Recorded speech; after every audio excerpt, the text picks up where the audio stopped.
తులారాశి వారికి 1వ తారీఖు మార్చి నెల 2025 నుండి 10వ తారీఖు మార్చి నెల 2025 వరకు ఈ 10 రోజులు గోచార ఫలితాలు ఏ విధంగా ఉన్నాయో సశాస్త్రీయమైన పద్ధతిలో తెలుసుకునేటువంటి ప్రయత్నం చేద్దాము. ఇక్కడ ఈ తులారాశి వారికి 5వ స్థానంలో రవి, శని, అంటే కుంభంలో శని భగవానుడు, రవి, సూర్యుడు ఇద్దరు కూడా సంచారం చేస్తూ ఉన్నారు. ఇక 6వ స్థానం తీసుకున్నట్టయితే బుధుడు, రాహువు, శుక్రుడు సంచారం చేస్తూ ఉన్నారు. అయితే ఈ శుక్రుడు ఒక్కరోజు మాత్రమే అక్కడ ఉంటున్నారు. అక్కడి తదుపరి వక్రగతి సంచారం చేయటం ద్వారా మనకి 5వ స్థాన ఫలితాలు ఇచ్చేటువంటి అవకాశం ఉన్నది. ఇకపోతే 8వ స్థానంలో గురు యొక్క సంచారం జరుగుతున్నది. కుజుని యొక్క సంచారం తీసుకున్నట్టయితే భాగ్య 8వ స్థానాల్లో సంచారం జరుగుతోంది. వ్యయస్థానంలో కేతు యొక్క సంచారం జరుగుతున్నది. ఈ విధంగా గ్రహ సంచారం అంతా ఉన్నది. అయితే వీరు ఈ స్థానాలలో ఉన్నప్పుడు మనకి కలిగించేటటువంటి ఫలితాలు ఏ విధంగా ఉంటాయి అన్నట్టయితే ఇక్కడ తులారాశి వారికి 5వ స్థానంలో శని భగవాన్ యొక్క సంచారం జరుగుతున్నది.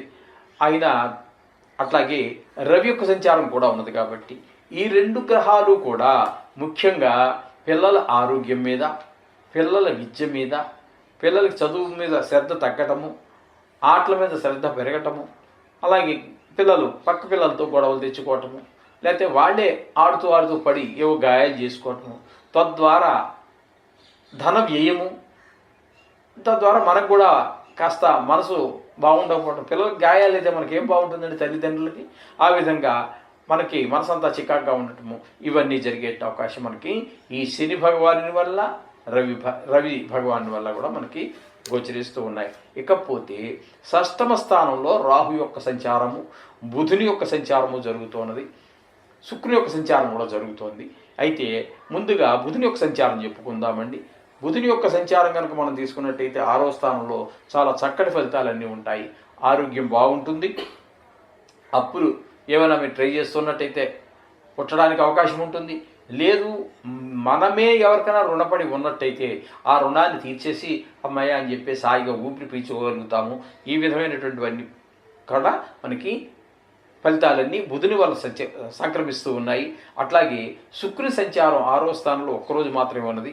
తదుపరి వక్రగతి సంచారం మూలంగా 5వ స్థాన ఫలితాలు ఇస్తారు. కాబట్టి 5వ స్థానంలో మాత్రం ఆయన కూడా చాలా చక్కటి ఫలితాలన్నీ ఇస్తూ ఉంటారు. పిల్లల విషయంలో బాగుంటుంది. అలాగే మీకు లలిత కళల్లో ప్రవేశించినట్టయితే ఆ విషయాలన్నింటిలో కూడా ఆయన చాలా సహకరిస్తారు. మంచి పేరు ప్రఖ్యాతులు వచ్చే అవకాశం ఉంటుంది. అందులో ఆ లలిత కళలకు సంబంధించి సంగీతం కావచ్చు, నృత్యం కావచ్చు, గీతం కావచ్చు, శ్రావ్యం కావచ్చు, వీటిలో ఏదైనా సరే దాంట్లో మీరు ఒక మెట్టు ఎదగటానికి అవకాశం బాగుంటుంది. అలాగే సినిమా రంగంలో వారికి, టీవీ రంగంలో వారికి,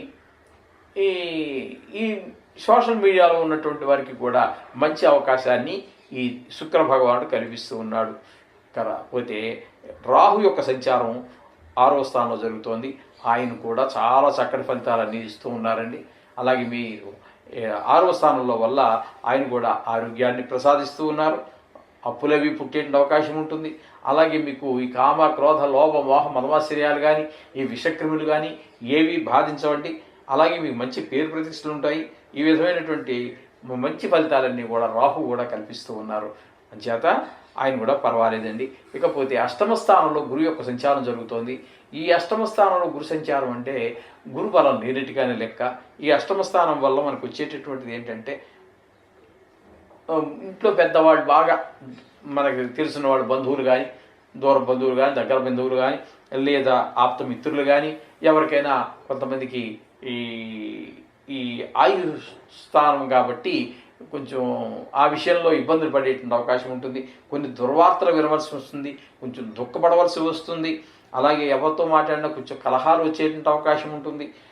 కొన్ని చోట్ల అవమానాలు పొందవలసినటువంటి పరిస్థితి కూడా ఏర్పడుతూ ఉంటుంది 8వ స్థాన గురు సంచారం వల్ల.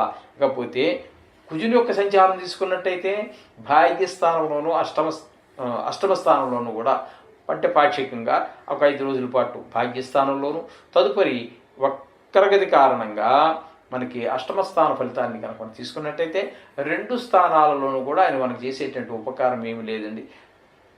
అష్టమ స్థానంలో ఉన్నప్పుడు కొన్ని దుర్వార్తలు వినడం జరుగుతూ ఉంటుంది. భాగ్యస్థానంలో ఉన్నప్పుడు కూడా కొన్ని ఏంటంటే అక్కడ వాహన సౌఖ్యం లేకపోవటము, అలాగే దైవభక్తి లేకపోవటము, తండ్రి గారి యొక్క ఆరోగ్యం మీద వాటి మీద ఉండటం, ఇట్లాంటి ఈ చెడు ఫలితాలు ఇస్తుంది. కానీ భాగ్యస్థానంలో కూడా శుభ ఫలితములను ఇవ్వజాలదు. ఇకపోతే వ్యయస్థానంలో కేతుగ్రహం యొక్క సంచారం జరుగుతోందండి. వ్యయస్థానంలో కేతుగ్రహ సంచారం వల్ల ఖర్చులు బాగా పెరుగుతాయి. అలాగే కొంచెం భయము, మనోవిచారము కొంతమందికి. ఇది ఎందుకంటే మనం చెప్పుకున్నాం కదండి, సుమారుగా ఈ రాశి ఫలితాలు అనేటటువంటిది సుమారుగా 70 కోట్ల మందికి సంబంధించినటువంటి వ్యవహారం కాబట్టి ఇందులో మంచివాళ్ళు ఉంటారు, చాలా మంచివాళ్ళు ఉంటారు, దుర్మార్గులు ఉంటారు, చాలా దుర్మార్గులు ఉంటూ ఉంటారు. అందుచేత ఊహకు అందనటువంటి విషయం. అందుచేత కొంతమందికి ధన నష్టం జరిగే అవకాశం ఉంటుంది, కొంతమంది దుర్మార్గులకి కారాగార శిక్ష పడేటువంటి అవకాశం ఉంటుంది, కొంతమందికి కళతర నష్టం జరిగే అవకాశం ఉంటుంది. అయితే ఇక్కడ వ్యయ స్థానంలో ఉన్నారు కాబట్టి కేతువు, కొంతమందికి విదేశీయానానికి ప్రయత్నం చేసేటటువంటి వాళ్ళకి మాత్రం కొద్దిగా ఉపకారం చేసే అవకాశం అయితే ఉందండి. వాళ్ళ ప్రయత్నాలు ఫలించే అవకాశం గోచరిస్తూ ఉన్నది వ్యయస్థానంలో కేతుగ్రహ సంచారం వల్ల. ఈ విధమైనటువంటి ఫలితాలన్నీ కూడా మనకి తులారాశి వారికి జరుగుతున్నాయి. మొత్తంగా మనం ఈ తులారాశి వారికి చెప్పుకోవాలి అంటే 6వ స్థాన సంచారం చేస్తున్నటువంటి శని భగవానుడు, రవి, అట్లాగే బుధుడు, అలాగే 5వ స్థానంలో సంచారం చేస్తున్నటువంటి ఈ శుక్రుడు కూడా మనకి అనుకూలమైనటువంటి ఫలితాలు ఇస్తూ ఉన్నారు. అందుచేత ఈ తులారాశి వారికి రాహువు, శుక్రుడు, బుధుడు 3 గ్రహాలు మాత్రము అనుకూలమైనటువంటి ఫలితాలు ఇస్తూ ఉన్నాయి. మిగతా గ్రహాలన్నీ కూడా ప్రతికూలమైనటువంటి ఫలితాలు ఇస్తూ ఉన్నాయి. కాబట్టి పర్వాలేదు, ఎందుకంటే 3 గ్రహాల అనుకూలత కూడా ఉండటం కూడా చాలా మంచి విషయమే. మిగతా గ్రహాలకు కొంత ప్రతికూలత ఉన్నప్పటికీ మీరు ఆ నవగ్రహ శ్లోకాలు కానీ స్తోత్రాలు కానీ చదువుకోండి. అట్లాగే మనం విష్ణు సహస్రనామం, లలితా సహస్రనామం కూడా చెప్పుకోవడం జరిగింది. సుందరకాండ పారాయణ చెప్పుకోవటం, ఈశ్వరుడికి అభిషేకం చెప్పుకోవటం అది చేస్తూ ఉన్నాం. కాబట్టి వీటిలో ఏ ఒక్కటి చేసినా కూడా పర్వాలేదు. కానీ నవగ్రహాల గురించి ప్రత్యేకంగా నవగ్రహాలు మనం నడిపించేవి, మన జాతకాన్ని మన ప్రతి క్షణము కూడా మన వెనకాలండి నడిపించేటటువంటి అవే. కాబట్టి నవగ్రహాలను మాత్రం చేస్తే బాగుంటుందని అభిప్రాయం. ఏదైనప్పటికీ ఏది చేసినప్పటికీ పర్వాలేదు. కానీ నవగ్రహాలు అయితే స్పెసిఫిక్గా అంటే ప్రత్యేకంగా మన ఈ గ్రహ దోషాలను పోగొట్టడానికే. కాబట్టి దాన్ని మీరు కనుక చేసినట్టయితే మరింత నిర్దిష్టంగా దానికే చేస్తున్నాం గట్ట మంచి ఫలితాలు ఉంటాయని అభిప్రాయం. ఆ విధంగా చేయండి. శుభం భూయాత్.